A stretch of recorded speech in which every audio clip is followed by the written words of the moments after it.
오늘 영안교회에서 함께 예배드리시는 여러분 모두 또 인터넷 SNS를 통해서 방송에 참여하는, 아니 예배에 참여하는 모든 분들께 하나님의 크신 은혜와 평강이 함께 하시기를 주님의 이름으로 축원합니다. 여러분들은 아주 특별한 은사를 받으셨습니다. 앞에 와서 반갑다고 인사하는 사람을 썰렁하게 만드는 아주 이상한 은사를 받으셨는데, 다시 한번 반갑습니다. 이해는 합니다. 왜냐하면 오늘이 Good Friday, 소위 성금요일 저녁이어서 왠지 마음에 무거운 마음도 있고 또 너무 파한대소하면 주님께 죄송한 마음도 들 것 같아서 그렇지 않을까 생각이 드는데, 어쨌든 백만 베프티스트 운동과 함께하는 라이즈 베프티스트, 문자 그대로 침례 교회여 일어나라, 이런 타이틀로 연속해서 12일간 매주 금요일, 마지막 집회는 3일 동안 세종에 있는 꿈의 교회에서 하게 됩니다. 특별히 그 여러 교회 가운데 부산의 가장 영적인 하나님의 사람들로 이렇게 꽉 차 있는 영안교회에서 제가 사랑하고 존경하고 또 제 가장 가까운 친구 가운데 하나인 우리 박 목사님께서 심무하시는 교회, 또 후임으로 내정되어 오신 우리 베이커 목사님, 배국순 목사님 아드님과 동시에 우리 베이커 목사님은 제가 주례를 했어요. 예. 그러니까 이커 목사님 아주 어릴 때부터 자라나는 모습을 보았는데, 영안교회가 그동안 누렸던 복은 우리 시대에 가장 신령한 탁월한 메시지를 전하시는 우리 박 목사님, 담임 목사님으로 함께 모셨다는 것이고, 또 그 후임 베이커 목사님이 사역을 하시는 것, 앞으로도 큰 복을 누릴 징조라고 생각이 되어집니다. 어느 주일 아침이었습니다. 70대 할머니와 40대 아들이 실갱이가 벌어졌습니다. 아들의 말은 이제 오늘은 교회에, 예배당에 가기 싫다는 거예요. 세 가지 이유가 있었습니다. 첫 번째, 너무 피곤하다. 두 번째, 교회 갔더니 대표 기도를 인도하시는 분이 왜 그렇게 길게 하고 찬양대는 왜 그렇게 음정과 박자의 자유함을 누리는지 도저히 인간적으로는 너무 힘들다는 거예요. 세 번째, 사람들이 자기를 찾아와서 많이 괴롭히기 때문에 예배당에 가기 싫다는 겁니다. 첫 번째, 너무 피곤해서. 두 번째, 모든 예배 순서나 이런 게 길고 지루하고 기도도 찬양도 그래서 불편해서. 세 번째, 사람들이 나를 괴롭히니까. 70대 어머니의 이야기는 그럼에도 불구하고 내가 예배당에 꼭 가야 되는 이유 세 가지가 있다. 첫째, 아무리 피곤해도 주님의 날 성수하는 것, 우리 주일 성수라고 그러죠. 주일날 예배를 드리는 것은 꼭 해야 된다는 거죠. 두 번째, 어디 예배 드리는 게 사람 보고 가냐, 하나님께 예배 드리러 가지. 음정과 박자의 자유를 누리는 찬양대의 찬양 너무 신경 쓰지 말고, 기도가 조금 길면 어떠냐, 조금 자다가 일어나면 되지. 그래서 주님만 바라보고 가는 거니까 주일날 예배당에 가야 된다는 겁니다. 세 번째 이유가 정말 합당한 이유가 있었습니다. 네가 담임 목사인데 안 가면 어떡하냐 그러더랍니다. 아직도 무슨 이야기인지 못 알아듣는 분이 계시는데요, 그런 분이 오늘까지 살아계신 것은 순전한 하나님의 은혜이지 여러분의 머리로 사는 건 아니에요. 생각해 보세요.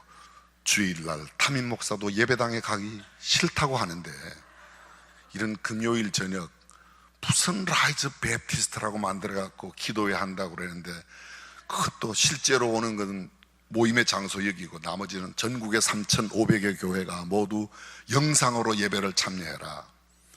지나간 코비드-19 팬데믹이 온 나라, 세계 모든 사람들에게 무슨 영상이란 소위 4차 산업혁명의 총아인 이런 것들을 매우 가깝게 만들었지만, 그래도 예배는 현장에 함께 찬양하고 기도해야 더 실감나게, 더 하나님께 영광 돌리는 예배를 드리지 않을까 제 생각이에요. 드디어 내일 모레부터 된대죠? 부산은 소식이 조금 늦나요?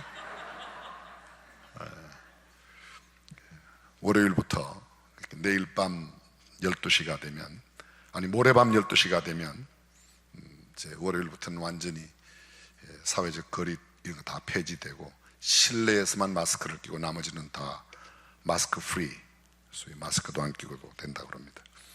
근데 오늘 함께 참여하신 분 다시 한번 진심으로 감사드리고, 짧은 시간 나누는 말씀이지만 저와 여러분들에게 하나님의 은혜의 비가 촉촉히 내려지는 귀한 시간 되기를 간절히 축원합니다.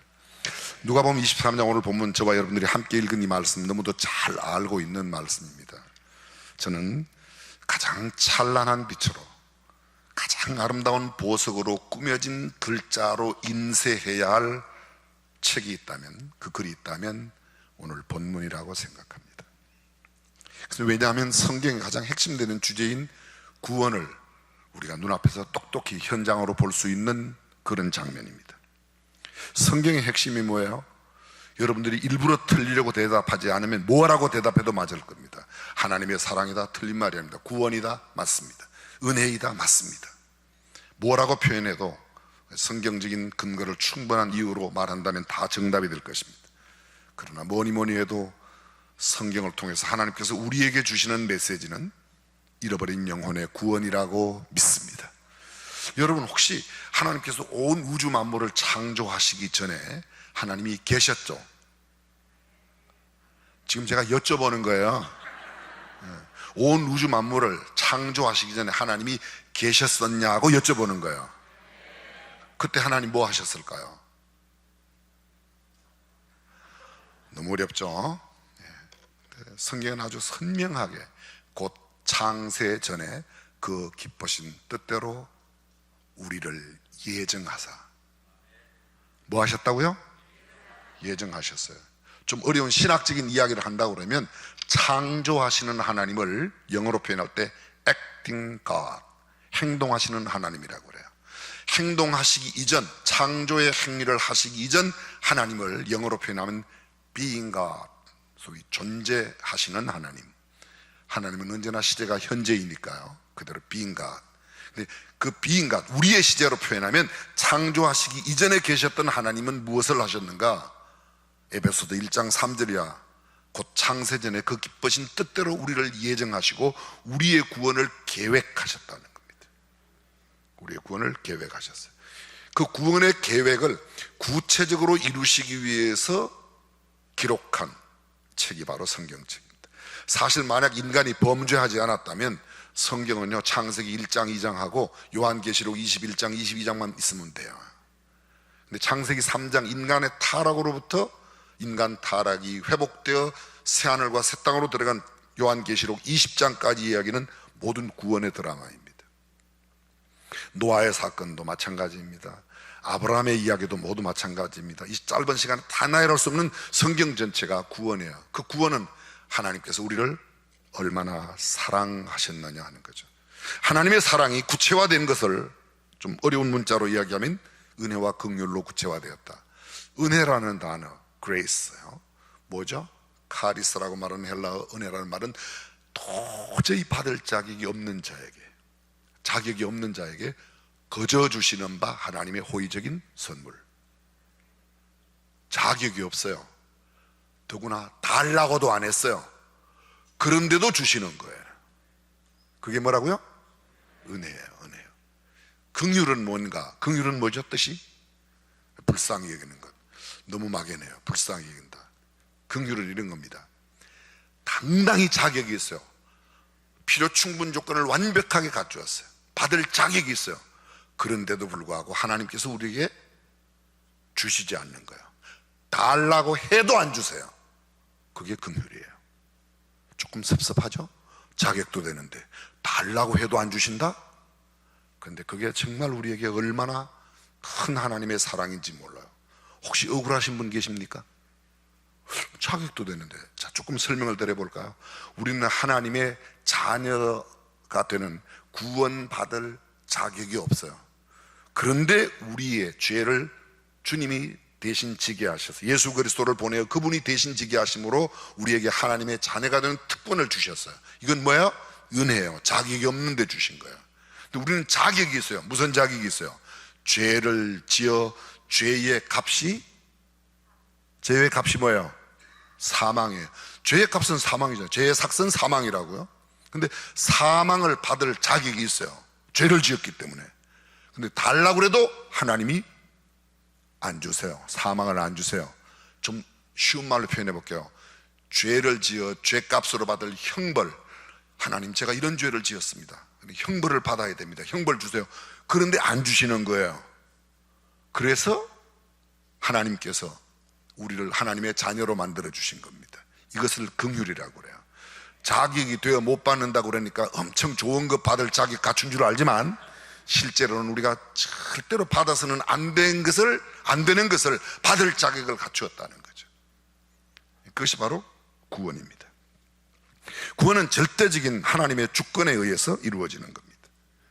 오늘 우리가 이미 알고 있는 이 예수님이 십자가의 상에 달릴 때 두 행악자의 이야기, 예수님께서 십자가 위에서 하신 7마디 말씀, 소위 seven sayings on the cross, 가상 7언이라고 그러는 것, 첫 번째 하신 말씀이 뭐야? 여러분의 지금 표정은 이런 표정이에요. 묻지 말고 네가 빨리빨리 이야기해라, 시간도 없는데. 예, 알겠습니다. 아버지여, 저들을 용서해 주십시오. 저들이 알지 못하고 그런 죄를 짓고 있다고 주님이 말씀하신 게 십자가 위의 첫 말씀이에요. 예, 가상 1언이에요. 첫 번째 일성. 두 번째가 뭐예요? 오늘 본문에 나오는 겁니다. 내가 진실로 네게 이르노니 네가 오늘 너와 내가 함께 낙원에 있으리라 하신 말씀입니다. 그 뒤에 말씀은 다 생략해요. 그 7마디 말씀을 하신 겁니다.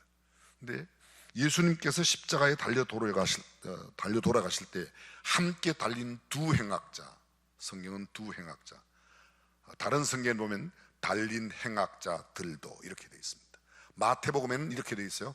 달린 행악자들도 이와 같이 비방하여 가로되. 오늘 누가복음에는 달린 행악자 중 하나는 비방하고 다른 하나는 이렇게 되어 있습니다. 근데 이 내용을 누가가 본 시점하고 마태가 본 시점이 조금 다르다는 겁니다. 많은 사람들이 예수님을 조롱하고 채찍하고 침뱉고 막 욕을 했습니다. 비난했습니다. 내가 그리스도이든 내려가라. 내가 하나님의 아들이면 네가 그렇게 능력을 많이 행했다며 너도 내려가고 우리도 내려가게 해달라고 이해하는 겁니다. 근데 달린 행악자들도 그렇게 했다는 거예요. 그게 마태복음이에요. 근데 누가 보면 그렇게 말하잖아요. 달린 행악자들 가운데서 하나는 비방하고 하나는 구원받은 이야기로 나옵니다. 자, 이 두 행악자, 전설에 의하면요, 두 사람은 동일한 시간에 동일한 장소에서 동일한 살인 행위를 하고 동일한 재판정에서 동일한 형벌을 받았어요. 그리고 형벌받은 그 동일한 형벌의 대가도 동일한 시간에 동일한 장소에서 모두가 다 똑같이 했습니다. 똑같은 형벌을 받아도 사형 날짜가 다를 수가 있어요. 근데 이 사람들은 사형 날짜, 죽는 시간까지 같아요. 같은 장소에서 죽고 있습니다. 보십시오. 동일한 시간에 동일한 범죄를 짓고 동일한 재판, 동일한 형벌로 동일한 처형 방법으로 똑같은 경험을 합니다. 그런데 여러분, 잠시 뒤에 한 사람은 우리 주님과 함께 낙원으로, 다른 한 사람은 음부로 가는 겁니다. 도대체 결정적인 이유가 뭐예요? 다른 말로 구원받은 그 강도가 구원을 얻게 된 결정적인 까닭이 뭐예요? 무엇 때문에 받았는가? 십자가 위에서 그들은 동일하게 6시간을 예수님과 함께 보냅니다. 동일한 죽음의 방법과 장소까지 같은 그곳, 모두가 똑같이 두 사람 모두에게 필요하다면 그냥 완전 사면을 받고 십자가 형틀로부터 내려가는 것, 그들이 가장 원하는 걸 겁니다. 그래서 처음에는 함께 비방하고 너도 그리스도이든 우리도 좀 내려가게, 너도 내려가고 나도 좀 내려가게 해달라. 여러분, 이게 논리적으로 얼마나 설득력이 있습니까? 당신이 전능하신 하나님의 아들이라면, 죽은 사람도 살리는 능력이 있다면, 그리고 이 십자가 정도야 가볍게 이겨낼 수 있다면, 주님이 그걸 이길 수 없어서 마지못해서 억지로, 아니 정말 아무런 능력이 없는 무능함 때문에 십자가를 진 게 아니라는 데는 동의하시죠? 너무 길어서 못 알아들으세요?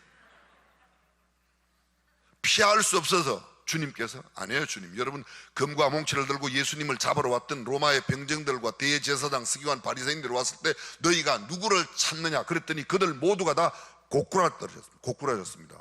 그때 예수님이 휘파람을 불면서 유유자적히 그거 떠나갈 수 있었어요. 겟세마네 동산에서. 그렇게 하시지 않았잖아요. 왜요? 하나님의 구원 계획을 이루시는 과정을 친히 감당하시기 위해서. 마지못해 죽은 게 아닙니다. 우리의 구원을 이루기 위해서 그렇게 예수님께서 죽으셨어요. 이 두 사람이 가장 원하는 게, 당신이 정말 그리스도라면 당신도 구원하고 우리도 구원하라. 그런데 여러분, 하나님의 구원은 절대로 그렇게 일방적인 하나님의 역사로만 된다고 표현하는 것에는 한계가 또 하나 있다는 겁니다. 좀 쉬운 말로 말씀드려 볼게요. 회개하지 않는 사람은 하나님은 절대 구원하지 않아요. 조금 더 비약적으로 말씀드려 볼까요? 예수 안 믿는 사람은 절대로 구원하지 않습니다. 하나님의 전능성, 무엇이든지 다 하실 수 있다. 맞죠? 하나님은 무엇이든지 다 하실 수 있어요. 그런데요, 하나님은 무엇이나 다 하시진 않아요. 하나님이 말씀하시는 것 안에서만 다 하세요. 그것이 전능성이에요. 하나님은 이런 것도 못하세요. 이런 건 못하시는 분이에요. 예수 안 믿는 사람 천국 보내는 거 이거 하나님은 못하시고 안 하세요. 예수 믿는 사람 지옥 보내는 거 하나님 못하시고 안 하세요. 하나님도 못하시는 게 있어요. 뭘 못하세요? 예, 방금 말씀드린 거. 예수 안 믿는 사람 천국 보내는 거 그거 하시면 무너져요. 하나님이 아니래요. 그래서 하나님도 우리의 표현으로 말하면 못하시는 게 있어요. 회개하지 않으면, 회개 없는 사람을 구원하신 역사는 성경에 단 한 명도 없어요. 회개하고 예수 믿는 사람은 단 한 명도 예외 없이 모두 구원받았어요. 동의하시면 아멘. 그렇습니다. 회개 없는, 불신과 완악함 가운데 그대로 머물러 있는 사람은 음부로, 지옥으로 그 형벌을 면할 수가 없습니다. 그런데 하나님의 헤세드, 자비하심, 하나님의 인애하심, 하나님의 사랑, 하나님의 구원의 약속을 믿고 예수 그리스도를 구주와 주님으로 영접한 사람은 단 한 사람도 예외 없이 모두 다 구원받았습니다. 또 앞으로도 구원받을 것입니다. 여러분, 똑같은 설교를 들어도 어떤 사람은 막 은혜를 듬뿍 받는 사람이 있고 어떤 사람은 아주 은혜를 못 받는 사람이 있어요. 지금 보세요. 동일한 시간에 예수님과 함께 6시간을 보내고 십자가상의 형틀에 죽어가는 사람 가운데 한 사람은 구원을 받는데 한 사람은 구원을 받지 못하지 않습니까? 그렇지 않아요? 아니, 긴 설명이 필요하지 않아도 여러분은 반응도 끄떡도 못하고 아니면 그렇다 뭐 아니면 그것도 잘, 그렇죠? 예. 그러단 말입니다.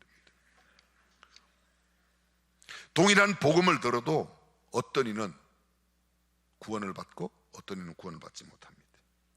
동일한 사건 가운데서도 아주 멋지고 근사한 교훈을 얻는 사람이 있는가 하면 그렇지 못한 사람이 있습니다.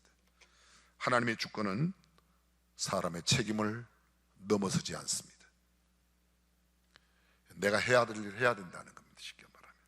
근데 그것은 행함은 아니에요. 여러분, 에베소서 2장 8절 9절 잘 암송하시죠? 너희가 그 은혜를 인하여 믿음으로 말미암아 구원을 얻었나니 이것이 너희에게서 난 것이 아니요 하나님의 선물이라. 행위에서 난 것이 아닌 이는 누구든지 자랑치 못하게 합니다. 자랑하지 못하게 하겠다. 너희가 그 은혜를 인하여, 은혜, 자기 겸자기, 믿음으로 말미암아. 자, 여러분 쉽게 설명 한번 드려보겠습니다. 믿는 게 뭐죠? 믿는 게 설명한다고 그래놓고 왜 또 질문하냐? 질문을 던져야 설명하죠. 믿는 게 뭐예요?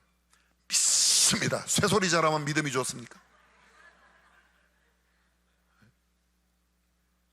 믿습니다. 개그 콘서트나 이런 데도 보면요, 그 사람들도 믿습니다 이런 말을 잘 써요.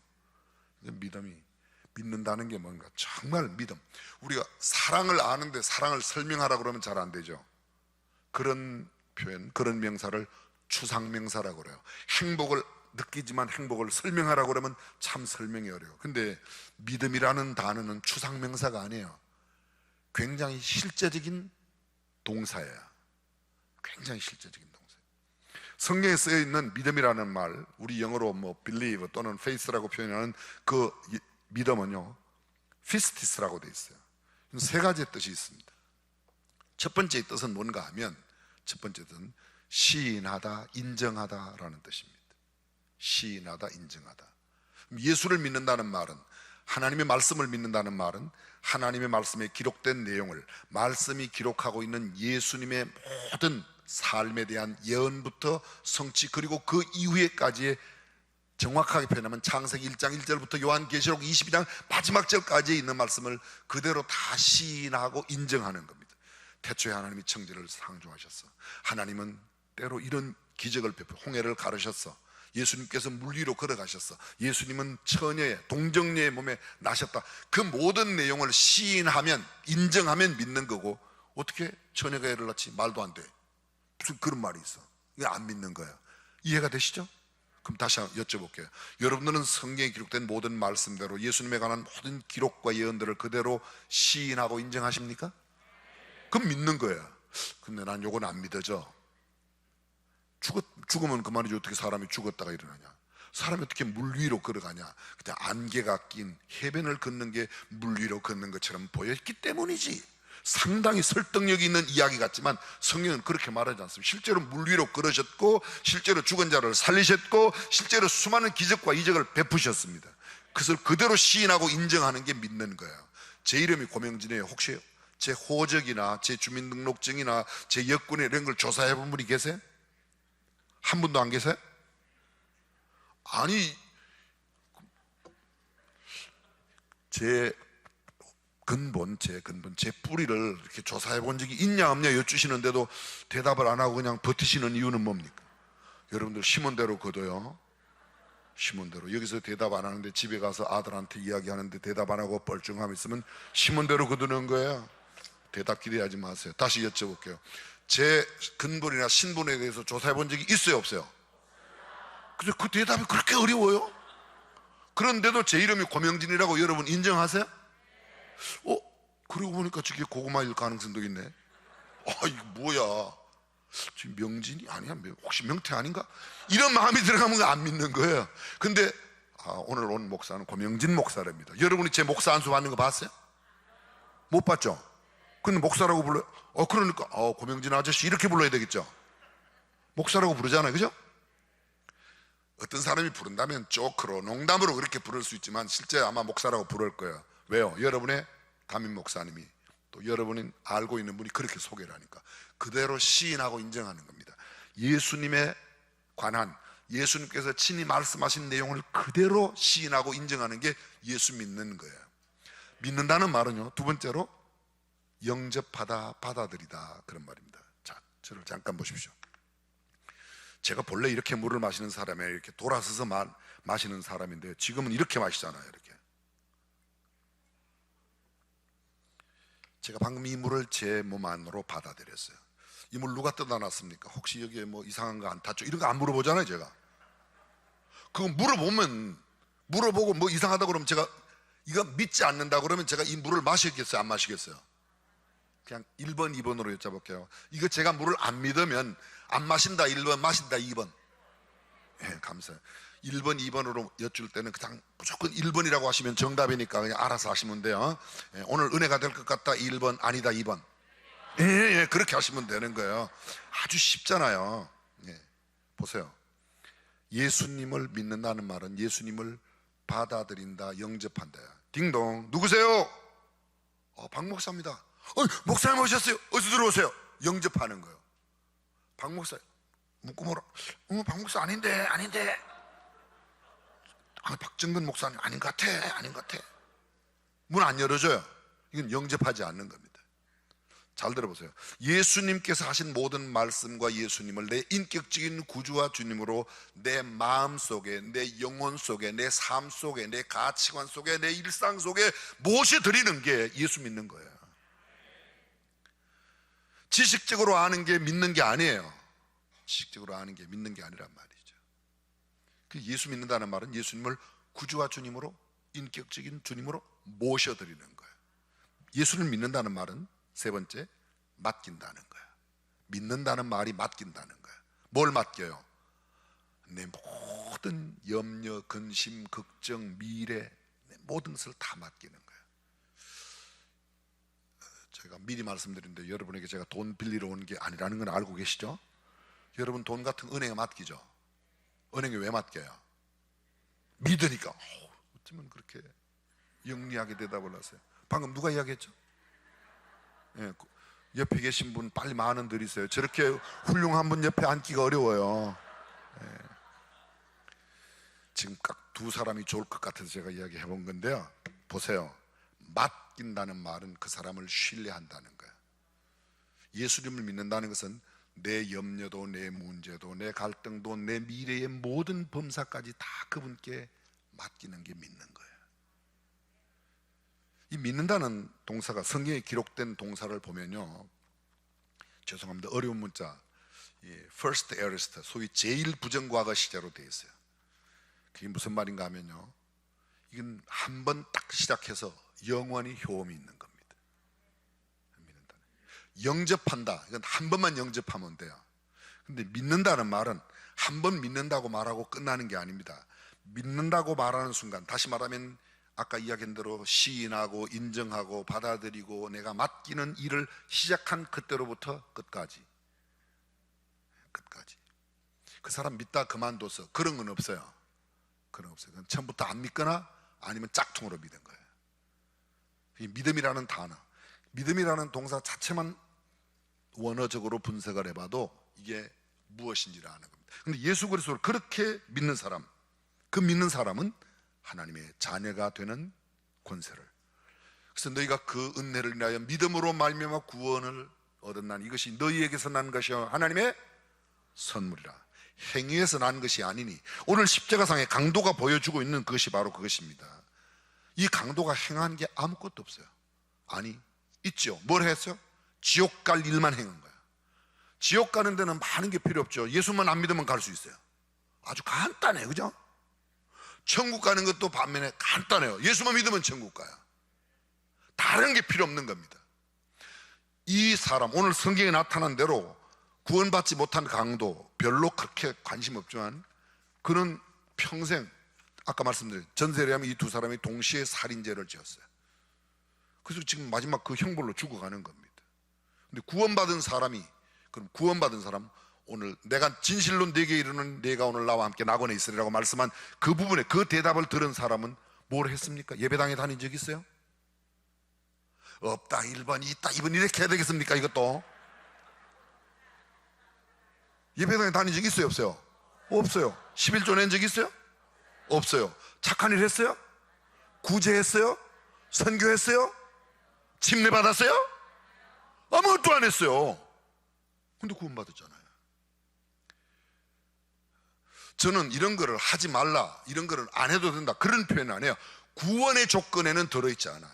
구원을 받았기 때문에 주일도 성수하고 11조도 내고 감사도 하고 구제도 하고 섬기고 나누고 베풀고 아멘 할 때까지 할 거예요. 계속. 아직도 이야기도 안 해도 또 아멘을 하여간 빠르세요. 그렇습니다. 구원에는 아무런 조건이 없어요. 구원은. 근데 여러분, 조건이 없는 거라고 표현하지만 성경에 보면 이 한 사람은 도대체 지금 구원받지 못한 사람과 구원받은 강도, 구원받지 못한 강도와 구원받은 강도의 결정적인 차이가 뭐냐, 도대체 무엇이 그들을 갈라놓았는가. 미리 오늘 결론부터 말씀드리자면, 지금 같은 장소에 죽어가는데 잠시 뒤에 한 사람은 음부로, 한 사람은 낙원으로, 그래서 지금은 가까이 있는데 잠시 뒤에는 멀어요. 그래서 가깝고도 먼 두 사람이에요. 가깝고도 먼 두 사람이에요. 지금 그런 사람들이 엄청 많아요. 같은 이불을 덮고 자는데도, 지금은 같은 이불을 덮고 자는데 한 사람은 다른 동네 갈 사람이 있다는 거예요. 이게 웃을 일이에요? 얼마나 심각한 일인데. 같은 밥솥을 먹고 같은 국에, 같은 국그릇에 국을 퍼서 마시는데, 먹고 마시는데 같은 반찬을 하면 늘 같이 지내요. 그런데 그 중에 대부분 같이 가는 사람도 있지만 천국에 한 사람은 딴 동네 갈 사람이 있다는 거예요. 이게 얼마나 심각해요. 그러면 그들을 결정적으로 나누는, 결정적으로 음부와 낙원으로 나누는 게 무엇인가, 오늘 성경에 나와 있단 말이죠. 지금 그걸 이야기하려고 하는 겁니다. 모두 성경을 펴주시길 바랍니다. 누가복음 23장 본문을 한번 화면에 뿌려주시면 참 감사드리겠습니다. 여기도 우리 교회만큼 상당히 넓군요. 39절, 달린 행악자 중 하나는 비방하여, 저는 이 사람은 별로 살피고 싶지 않아요. 그 다음 구절 40절입니다. 그래서 시작. 하나는 그 사람을 꾸짖어 이르되 내가 동일한 정죄를 받고서도 하나님을 두려워하지 아니하느냐. 여기 보십시오. 이 사람에게, 이 낙원을 약속받는 이 사람에게는 하나님을 두려워하니, 이 사람이 이렇게 말해요. 옆에 있는 사람에게 서로의 거리가 이야기를 주고받습니다. 가운데는 예수님의 십자가, 양편에 달린 행악자들, 여기는 두 행악자라고 되어 있어요. 다른 마태복음에는 달린 행악자들, 그러니까 틀림없이 두 사람 이상이에요. 십자가 세 개인지 네 개인지는 잘 모르지만 요 장면에, 누가복음의 장면만 보면 예수님의 십자가가 있고 또 좌우편에 강도가 있습니다. 이 좌우편에 있는 강도끼리 서로 말을 주고받을 수가 있어요. 결코 먼 거리가 아니라는 겁니다. 근데 한 사람, 이 구원받는 사람이 이렇게 말합니다. 너와 나는 동일한 정죄를 받고서도, 그 말은요, 너하고 나는 죄를 지었잖아. 죄를 깨닫는 겁니다. 죄에 대한 깨달음이 없이는 결코 구원에 이르지 못해. 이 사람의 관심은 죄 지었는데 관심이 없어요. 죄라는 깨달음이 없어요. 네가 그리스도이든 너도 내려가고 나도 내려가라. 언뜻 들으면 상당히 설득력이 있는 이야기지만 자기 죄 문제에 대한 깨달음이 전혀 없는 사람이에요. 구원받은 이 강도는 달라요. 뭐가요? 소위 좀 어려운 말로 말하면 죄관이 생겼어요. 그리고 내가 죄인이라는 사실, 나에 대한 깨달음과 동시에 하나님을 두려워합니다. 이걸 신학적인 말로 말하면 신관이 생겼어요. 신학교에 가면 학기마다 조직신학이라는 과목 가운데서 여러 가지, 한 학기는 뭐 하나님 신론을 배우고, 그 다음에는 성서론을 배우고, 그 다음에는 뭐 귀신론을 배우고, 그 다음에는 구원론, 그 다음에는 크리스탈라지 기독론, 톡세올라지라고 그러고 뭐 그게 쭉 배웁니다. 한 학기씩 배워요.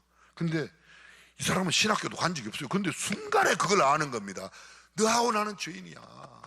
그래서 죄를 지었기 때문에 죽는 거야. 죄의 삭은 사망이요. 성경 말씀을 이 사람은 그대로, 지금 무슨 성경을 강해 들은 적이 없는데 어쩌면 그에게 구원의 은혜가 임해서 죄인이라는 걸 깨닫고, 그 다음에 하나님을 두려워 아니하는, 너하고 나는 동일한 정죄를 받고 지금 죽어가는데 어떻게 하나님을 안 두려워하냐. 그 말씀 속에는 나는 지금 하나님을 몹시 두려워한다는 겁니다. 죄에 대한 철저한 깨달음 없이 마치 벽돌 공장에서 벽돌을 찍어내듯이 하나님은 당신을 사랑하십니다. 아멘. 당신은 예수님을 입으로 시인합니다. 아멘. 아멘. 당신 구원받았습니다. 이런 걸 다 벽돌 그리스도인이라고 합니다. 그 사람이 정말 구원받았을까요? 그렇게 구원받은 사람이 한국에서만 5천만이 넘습니다. 5천만이 넘어요. 근데 지금 한국 사람들이 다 예수 믿는 게 아니잖아요. 나의 죄에 대한, 여러분 죄 가운데 가장 결정적인 뭐 여러 가지 죄가 있어요. 제가 불법, 불선, 불행, 지이 불행, 알고도 행치 않으면 죄라, 그죠? 불선, 착하지 않으면 죄예요. 불법, 법을 어기면, 불의, 의롭지 못하면. 근데 성경이 이렇게 말, 요한복음 16장 9절, 죄에 대하여라 하면 저희가 나를 믿지 아니하며 불신, 그게 죄라는 거예요. 천국과 지옥을 결정적으로 나누는 것은, 결정적으로 예수 그리스도를 구주와 주님으로 믿느냐 믿지 않느냐, 불신이. 근데 불신이 죄라는 걸 깨달아야 돼요. 그 죄에 대한 깨달음이 없이는 결코 구원에 이르지 못합니다. 하나님을 두려워하는, 어려운 말로 신관, 신론에 대해서 정확한 입장이 없으면, 다시 한번 여쭤볼게요. 여러분 때로 하나님이 몹시 두렵다는 생각을 갖습니까? 하나님에 대한 두려움이 전혀 없는 사람, 이 사람 보세요. 구원받은 사람, 너하고 나는 죄를 지어서 하나님을 두려워해야 되는데 어떻게 너는 하나님을 안 두려워하고 맨날 이 십자가, 맨날이 아니지, 너는 지금 이 순간에도 십자가에 내려갈 생각만 하냐. 너와 나는 죄를 지어 죽는 게 당연해. 보십시오. 그 다음 구절 뭐라고 되어 있습니까? 상당한 보응을 받는 것이 이에 당연하고, 이 사람이 행하는 것은, 이 사람 누구예요? 예수님이 행한 것은 옳지 않은 것이 없느니라. 조금 어려운 문자 씁니다. 예수 그리스도의 sinlessness. 신이의 신, 죄, less, 죄 없음. 예수 그리스도의 무죄. 예수 그리스도는 죄 없는 분인데 지금 십자가를 지고 돌아가신다는 거예요. 이 사람은 그걸 깨닫어요. 이걸 신학으로 표현하면 그리스도론이라, 기독론이라 이렇게 표현하는 겁니다. 신학자들은 쉬운 성경의 내용을 어려운 문자로 신학생들에게 가르치는 사람이 신학교 교수예요.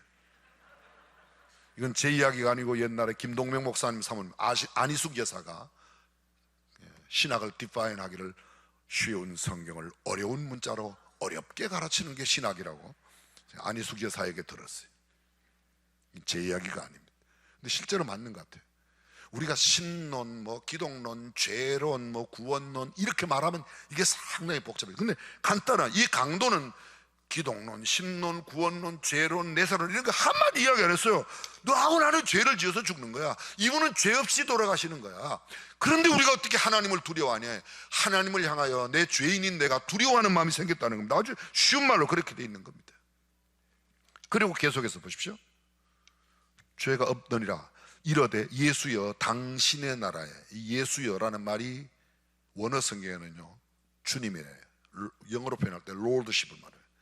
모든 것의 주인이 당신입니다. 이런 고백을 하는 거예요. 이 강도가 평생 살아오는 게 사람 죽이고 빼들고 이렇게 하던 강도가 내 모든 삶에 생사이탈권이 당신께 있습니다. 당신이 온 우주 만물의 주인이십니다. 내 생명의 주인이십니다. 이렇게 고백하는 거예요. 그러면 당신의 나라, 당신의 나라, 이걸 신학으로 뭐라고 한다고요? 내세론이라고 해요. 내세론. 이렇게 해야지 잘 알아듣는 사람이 많아요. 왜? 신학교에서 이렇게 너무 많이 가르쳐 놔가지고 쉬운 성경을 정말 어렵게 만들어 놓으신 분들이 그곳에 많이 계세요. 이러시되 예수여 당신의 나라에 임하실 때 나를 생각하소서. 다른 말로 하면 나를 기억해 주십시오. 나를 구원해 달라는 말도 안 해요. 당신의 나라에 임하실 때 예수님 당신이 마지막 십자가를 지시고 이제 운명하셔서 당신의 나라에 가시면 당신 그 죽으시던 그 장면 옆에 제가 있었음을 그냥 기억해 주세요. 근데 예수님께서 이렇게 말씀하시잖아요. 뭐라고요? 마지막 구절 보세요. 본문. 예수께서 이르시되 내가 진실로 네게 이르노니 오늘 네가 나와 함께 낙원에 있으리라. 오늘 예수 그리스도 하나님에 대한, 자신에 대한, 죄에 대한, 구원에 대한, 내세에 대한 이런 이야기를 입으로 시인한, 이게 전체 구절 다 입으로 시인하는데 얼마나 시간이 걸렸을 것 같아요? 5분 안 걸렸을 거예요. 어쩌면 그 짧은 시간에 고백한 그 몇 마디가 그의 영혼을 낙원으로 가게 만듭니다. 이게 얼마나 놀라운 일인지 모르겠어요. 저와 여러분 모두가 예수 그리스도를 구주와 주는, 그렇게 이렇게 말합니다. 너와 내가 낙원에 함께 있으리라. 오늘 구원은 즉시 사건이에요. 순간적인 사건이에요. 몇 년, 10년, 20년 그런 말씀드리지만 이 사람이 구원받기 위해서 행한 행함이 하나도 없어요. 구원받았기 때문에 행하는 것이지 구원받기 위하여 행하는 게 아니다. 아멘. 저와 여러분 모두가 이런 놀라운 삶. 자, 이제 마지막 결론을 드리겠습니다. 이렇게 생각하면 어떨까요? 제가 중간에 말씀드렸어요. 결론이라고. 나만 예수 믿고 구원받을 수가 있겠는가? 가깝고도 먼 사람의 관계에 있는 사람, 매월 여러분의 집에 쌀을 배달해 주는 사람, 여러 가지 여러분과 인간관계에 있는 사람 가운데 예수 안 믿는 사람이 한 명도, 난 내 주변 100% 예수 다 믿는다, 그런 사람은 괜찮고요. 그런 사람은 괜찮고, 난 아직도 지금은 자주 만나지만 어떤 날 영원히 만나지 못할 사람이 있다, 그런 사람만 오늘 저녁에 기도를 하는 거예요. 그런 기도할 자격이 없는 사람은 가셔도 괜찮아요. 무슨 소리인지 알아들으세요? 이 수준 높은 이야기를 알아들으세요? 우리가 이거 왜 해요? 백만 베프티스트라는 게 뭐예요? 침례교인 아무리 생각해봐도 60만, 70만, 80만 안 돼요. 한 100만 돼보자. 100만 베프티스트 해보자. 영혼 구원해보자. 내 가깝고도 가까운 사람, 그냥 직선적으로 표현할게요. 어쩌면 아직도 내 남편, 내 아내, 내 자녀, 내 부모 가운데, 내 형제 가운데 나와 함께 피를 나누었지만 한평생을 함께 살고 있지만 어떤 날 멀리 가야 할 사람이 있다면 그의 영혼의 구원의 긴 박성은 아무리 강조해도 끝이 없을 겁니다. 그 사람, 여러분이 지금 제일 먼저, 어쩌면 제일 가까운데 제일 멀리 있는 사람, 그 사람 한 사람만 오늘 저녁에 붙들고 기도하면 좋겠습니다. 조용히 머리를 숙여 눈을 감고 기도해 보겠습니다.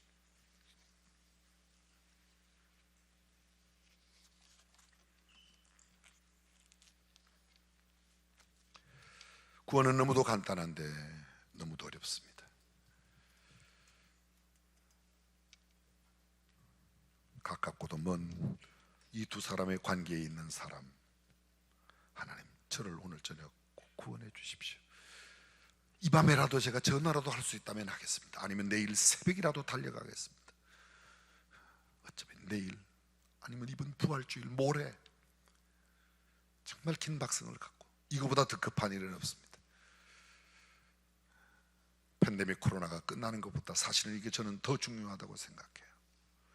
내가 부유하게 되고 넉넉하게 되고 무슨 고시에 합격하고 좋은 직장에 가는 것보다 더 중요한 것이 이것 아닌가 생각합니다. 하나님, 그 영혼을 구원해 주십시오. 제가 그 영혼 구원하는 데 제 마음과 정성을 드리겠습니다.